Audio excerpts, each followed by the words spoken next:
کہ مذاکرات بالکل ختم ہیں. ابھی بھی تو ختم. اب اگر ان کی طرف سے دوبارہ اگر آپ کو ایکسیس ہوتے ہیں کیا جاتا ہے تو پھر اس کے بعد کوئی نئی صورتحال دیکھیں نکلتی ہے؟ اس دھونس دھمکی کے ساتھ میں پہلے دن سے کہہ رہا تھا کہ کبھی مذاکرات نہیں ہوں گے، اور انہوں نے وہ دھونس دھمکی کر کے دیکھ بھی لی، سارا پاکستان کا اربوں روپے کا نقصان کر کے دیکھ بھی لیا.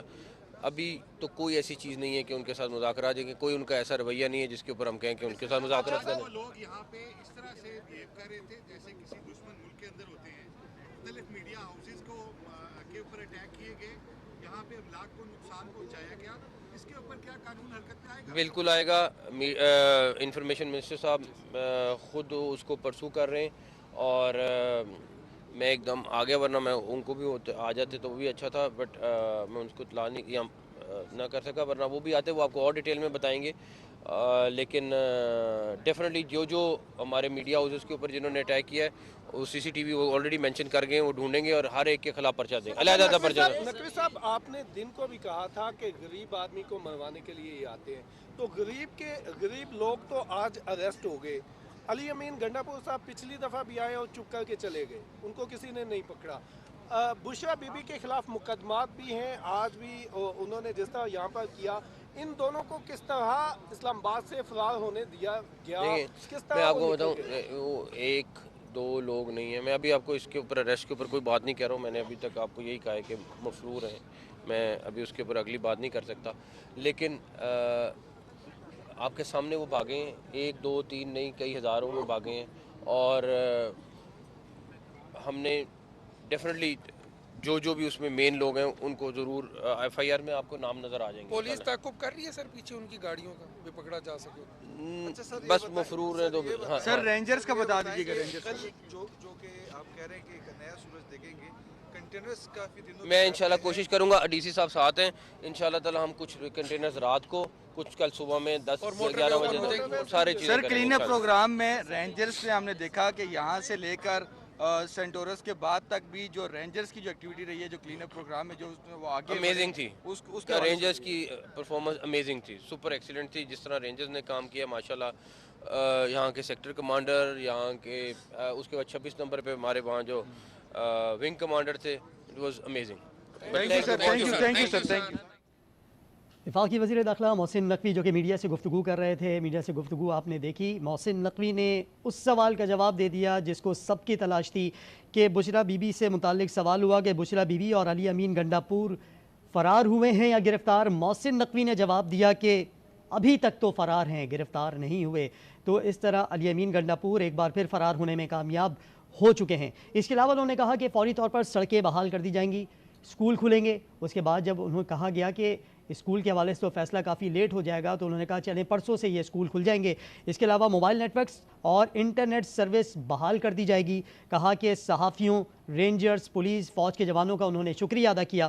ساتھ ہی کہا کہ نیا دن نئی سوچ کے ساتھ جائے گا. اس کے علاوہ اسلام آباد کے شہریوں کو جو تکالیف ہوئی اس پر انہوں نے معذرت بھی کی. اور بشرا بی بی اور علی امین گنڈا پور کے حوالے سے گرفتار یا فرار ہونے کے سوال پر انہوں نے پہلے ہی کہا کہ محسن نقوی نے جواب دیا کہ یہ ابھی تک فرار ہیں. ساتھ ہی کہا کہ گرفتاریوں سے متعلق کل آئی جی بتا دیں گے کہ کتنی گرفتاریاں ہوئی ہیں، اس میں افغان کتنے ہیں، اس پر ڈپٹی کمشنر بھی ایک بریفنگ دیں گے.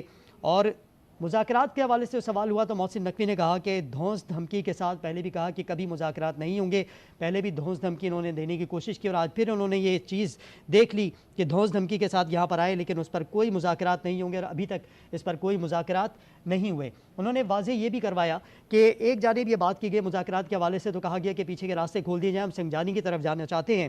اور بانی کی جانب سے پیغام بھی آیا، لیکن پھر انہوں نے باور کرایا کہ بشرا بی بی کی جانب سے فیصلہ لیا گیا کہ نہیں ڈی چوک کی طرف ہی جانا ہے، جبکہ بانی اس حوالے سے مان گئے تھے کہ سنگجانی کی طرف یہ جلسہ اس کا رخ کر دیا جائے. لیکن انہوں نے نہیں مانی اور ڈی چوک کا راستہ ہی اپنانے کی کوشش کی. اور اس کے بعد جو نتیجہ ہے وہ سب کے سامنے ہے کہ اب تمام راستوں کو کلیئر کیا جا چکا ہے. جتنے بھی وہاں شرپسند عناصر موجود تھے ان کو وہاں سے پیچھے ہٹنے پر مجبور کیا گیا، منتشر کر دیا گیا، اور اب وہاں پر تمام معاملات کلیئر ہیں. کوئی وہاں پر موجود نہیں ہے. اب اس وقت کوئی آپریشن نہیں ہے، لیکن سرکاری ٹی وی جس طرح بتا رہا تھا کہ